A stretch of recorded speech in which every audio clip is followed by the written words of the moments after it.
aiwa vazukuru vangu kandoda ndikuudzei chimwe chinhu sandataura zvakatinoita ndakambofunga vazukuru kuti ko tikamboita Uncle pakatanga kumboita tumadrama tumacomic skits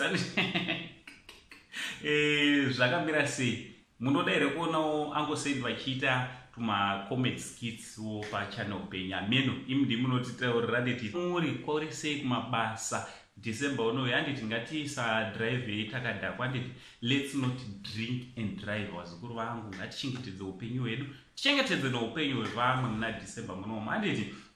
so ngatinange kunyaya yedu hai zvekusubscribe pezi wati watozviita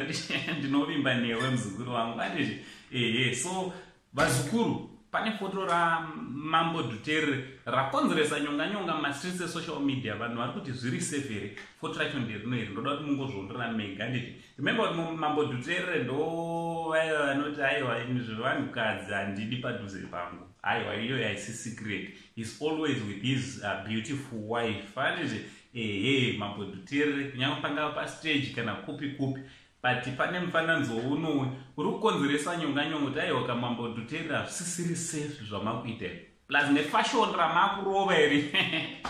hanzi varipo vanotokupai miedzo chete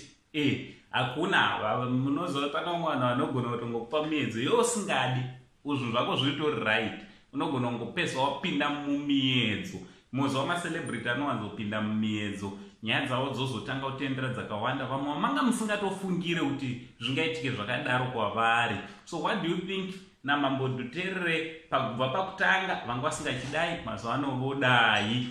ngataura nemumacomments macelebrity ndeyenyu and you are the one who celebrate them so mune right yekutaura chipi nechipi chamunoda pamusoro pavo naUncle Saint the only Zimbabwean uncle zviri safe here izvi tichiti much love